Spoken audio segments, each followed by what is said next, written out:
बिस्मिल्लाहिर्रहमानिर्रहीम अस्सलाम वालेकुम। Welcome back to my channel. कैसे हैं आप सब? उम्मीद करती हूँ आप सब खैरियत से होंगे।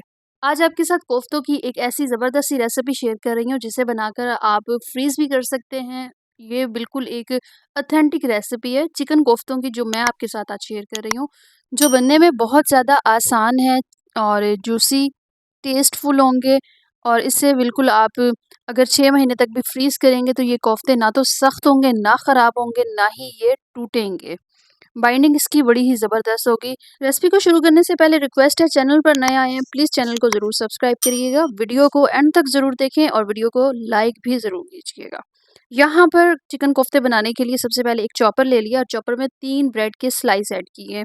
ब्रेड के स्लाइस बाइंडिंग के लिए काम आएंगे और बाइंडिंग इनकी बहुत अच्छी होगी। फिर साथ ही मैंने हरा धनिया, पुदीना, थोड़े-सी अदरक के स्लाइस हैं, 1-2 स्लाइस अदरक के हैं, कुछ जवे लहसुन के हैं, हरी मिर्चें और प्याज़।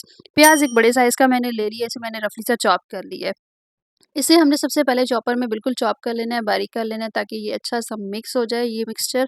उसके बाद हम इसमें मीट ऐड करेंगे, तो जो हम मीट इसमें फिर ऐड करेंगे चिकन, उसकी मेजरमेंट तकरीबन 1 केजी की है। 1 केजी की हिसाब से मैं फिर आज आपके साथ ये रेसिपी शेयर कर रही हूँ। पहले भी 1-2 रेसिपी शेयर की हैं चिकन मलाई कोफ्तों की जो कि बहुत ज़्यादा पसंद किए गए हैं और वो रेसिपी भी बहुत ज़्यादा आसान है।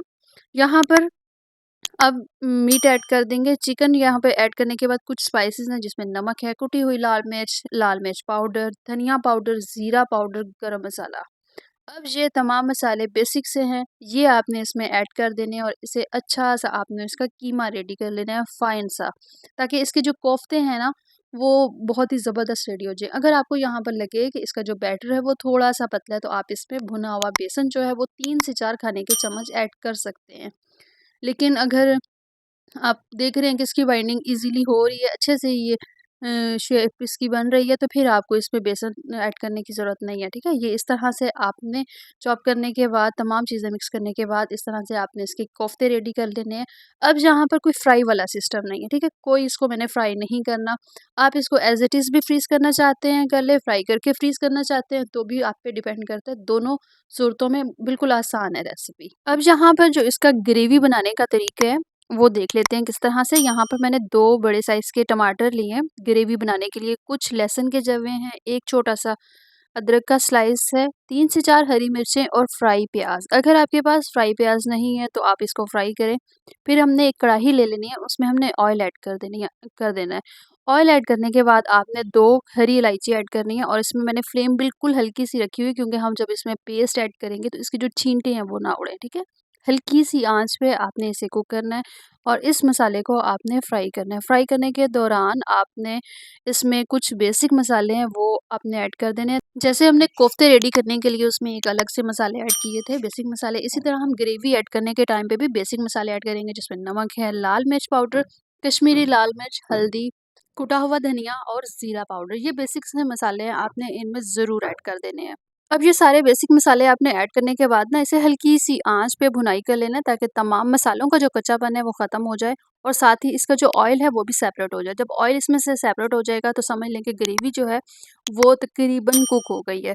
जब इसमें से ऑयल सेपरेट हो जाएगा, मसालों की अच्छी सी भुनाई हो जाएगी, उसके बाद हमने इसमें फेंटा हुआ दही ऐड कर देना है। दही तकरीबन आधा कप मैंने इसमें ऐड किया है। एक मुलायम सी ग्रेवी इसकी रेडी करनी है, उसमें फिर दही हम ज़रूर ऐड करेंगे। आधा कप दही है, फेंटा हुआ, खट्टा नहीं होना चाहिए, घर का जो नॉर्मल दही होता है ये हम इसमें ऐड करेंगे, अच्छा-सा फेंट के डाल देंगे, तो ये कि इसमें गुठली वगैरह नहीं बनेगी। और साथ जब हम इसकी बिल्कुल फ्लेम लो करके जब इसमें दही ऐड कर दें, तब भी इसमें फिटकड़ियाँ नहीं बनती, ठीक है? वरना अगर तेज़ आँच होगी तो उसमें फिर फिटकड़ियाँ बन जाती हैं और ग्रेवी जो है वो फिर फटी-फटी सी लगती है। अब यहाँ पर दही ऐड करने के बाद एक दफ़ा अच्छा-सा इसे मिक्स करेंगे और हल्की-सी फ्लेम पे इसे थोड़ा-सा कुक करेंगे ताकि दही का जो कच्चापन है वो भी ख़त्म हो जाए। जब ग्रेवी अच्छी-सी यहाँ पर कुक हो जाएगी तो कोफ्ते हम इसमें 1 बाय 1 ऐड करते जाएँगे और कोफ्ते ऐड करने के बाद एक दफ़ा आपने अच्छे से इसे हिला लेना है और 3 से 4 मिनट आपने इसमें कोई चम्मच वग़ैरह नहीं चलाना, ठीक है? बस आपने हाथ की मदद से कढ़ाई को पकड़ना दोनों हाथों से और अच्छा-सा इसे हिला लेना है, उसके बाद आपने इसे ढक देना है। तकरीबन 5 मिनट आप इसे इस तरह ढक के रखें, उसके बाद आपने इसे ढक्कन उतारना है और ढक्कन उतारने के बाद इसे हल्का-सा चम्मच के साथ आपने मिक्स करना है ताकि इनकी जो साइड है वो चेंज हो जाए और और कोफ्ते जो हैं वो कढ़ाई में अच्छे से एडजस्ट हो जाए। अब यहाँ पर पानी इसमें आपने इतना ऐड करना है कि इसको हमने गलाना भी है, कोफ्तों को हमने कुक करना है फुल तरीके से, और उसके बाद ग्रेवी आप अपने हिसाब से ऐड कर सकते हैं। मैंने यहाँ पर 3 ग्लास ऐड किए हैं, ठीक है? कुक करने के बाद इसमें तकरीबन 1.5 ग्लास रह जाएगा, जो कि ग्रेवी के लिए, या फिर इसमें इतनी जो परफेक्ट एक ग्रेवी होती है ना कोफ्तों की, वो इसमें रह जाएगी।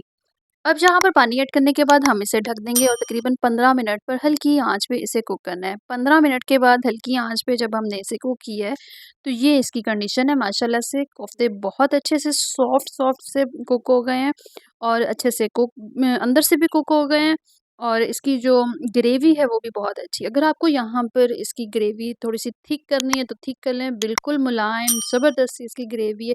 और सबसे लास्ट पे इस पे हरा धनिया, कसूरी मेथी और गरम मसाला, ये तीनों चीज़ें आपने बिल्कुल भी मिस नहीं करनी। एक परफेक्ट किस्म का जो जायका होता है, जिसमें आपको ग्रेवी का जायका अलग से मिलेगा, कोफ्तों का आपको जायका अलग से मिलेगा। एक शानदार कोफ्तों की जो रेसिपी होती है, वो आपको यहाँ पर मिल जाएगी। दावतों के हिसाब से अगर देखा जाए तो ये चिकन कोफ्तों की एक ऐसी रेसिपी है जो कि बजट फ्रेंडली भी है और एक ख़ास रेसिपी भी है। अगर आप कोफ्तों की ये रेसिपी बनाकर अपने मेहमानों को सर्व करते हैं तो इंशाल्लाह उनको बहुत ज़्यादा पसंद आएगी। और मेरी वीडियो देखते हुए अगर आप पहली दफ़ा भी चिकन कोफ्ते की ये रेसिपी बनाएंगे तो इंशाल्लाह आपसे मुझसे भी ज़्यादा परफेक्ट ये रेसिपी बनेगी। तो वीडियो उम्मीद करती हूँ आपको पसंद आई होगी। अगर वीडियो पसंद आई है तो प्लीज़ चैनल को ज़रूर सब्सक्राइब कीजिएगा, वीडियो को लाइक करना ना भूलिएगा, अपने फ्रेंड्स और फैमिली के साथ इस वीडियो को ज़रूर शेयर करें। टिकटॉक अकाउंट है सहर फूड के नाम से, इंस्टा का पेज, जो फेसबुक का पेज है इंस्टा सहर फूड के नाम से, उसको भी ज़रूर फॉलो कीजिए। और नेक्स्ट वीडियो तक के लिए अल्लाह हाफ़िज़।